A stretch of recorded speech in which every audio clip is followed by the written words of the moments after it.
الزيتون ان شاء الله هذا العام غنتظروا المغاربه كاملين ان شاء الله. الزيتون هذا العام، هذا العام ديال الزيتون ان شاء الله، هذا عام الخير. الزيتون ان شاء الله هذا العام غياكلوه ب 35 درهم 40 درهم ان شاء الله اللتر الزيتون ان شاء الله هذا العام. الا كمل الله الزيتون الزيت ان شاء الله البلديه غناكلوها ب 35 درهم 40 درهم ان شاء الله هذا العام.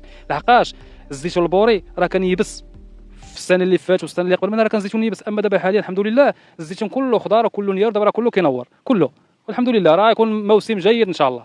البشرة الأولى واللي كتأكدها التقارير الجديدة من عند المهنيين والتعاونيات الفلاحية هي أن التساقطات المطرية الأخيرة في المغرب كانت عندها واحد التأثير زوين بزاف على أشجار الزيتون.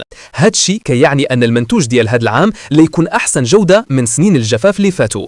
الأهم أن هاد الشتا جات في الوقت المناسب باش تنقذ الأشجار وتخليها تعطي الماكسيموم ديالها. توقعات جديدة للثمن. واش الزيت غادي ترخص؟ بعد هاد الوفرة المتوقعة الأعين كلها مشات لثمن زيت الزيتون. الإجماع حاليا بين الفلاحة وتجار الجملة هو أن الأسعار غتكون أقل من اللي شفناها في المواسم اللي فاتت اللي كان فيها الجفاف، في نوصل الثمن ل 100 درهم وأكثر للتر.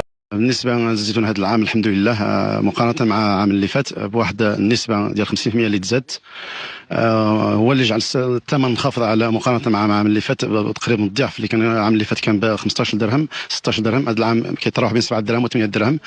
وكما كتعرفوا منطقه دروش معروفه بالزيت ديالها بالجوده ديالها. التوقعات ديالنا للانتاج هذا الموسم الحمد لله رغم زعما انه كانوا قله التساقطات، ولكن بفعل الظاهره ديال التناوب اللي كيتميز بها الزيتون، فانه هذا العام ان شاء الله كنتوقعوا تكون عندنا واحد 30,000 حتى 35,000 طن ديال الانتاج، اللي هو يعني لا قرناه بالعام فايت فكيمثل واحد الزياده ديال 50 حتى 70%.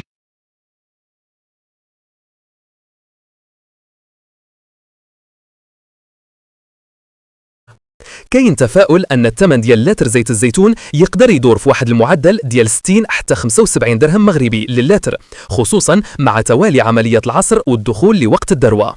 كاين اللي كيقول أن الثمن يقدر يوصل حتى ل 40 درهم. هذه التوقعات كتكون في بعض المناطق اللي عندها إنتاج كبير بزاف، وكتكون بالنسبة للزيوت اللي ماشي بالضرورة بكر ممتاز أو اللي كيتباع مباشرة بكميات كبيرة جدا من المعصرة. الثمن كيكون أقل بزاف، تقدر توصل 50 حتى ل 65 درهم في المعصرة والقرى المنتجة، وكيطلع شوية في المدن الكبيرة والأسواق بين 65 و 75 درهم بالنسبة للزيت البكر الممتاز الزيت البلدي.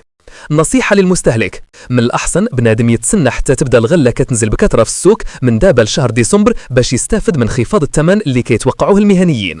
موسم 2025-2026 ديال الزيتون كيبشر بالخير، بفضل الأمطار الكمية والجودة طلعوا، وهذا الشيء غيخلي الثمن ينزل مقارنة بالعام اللي فات.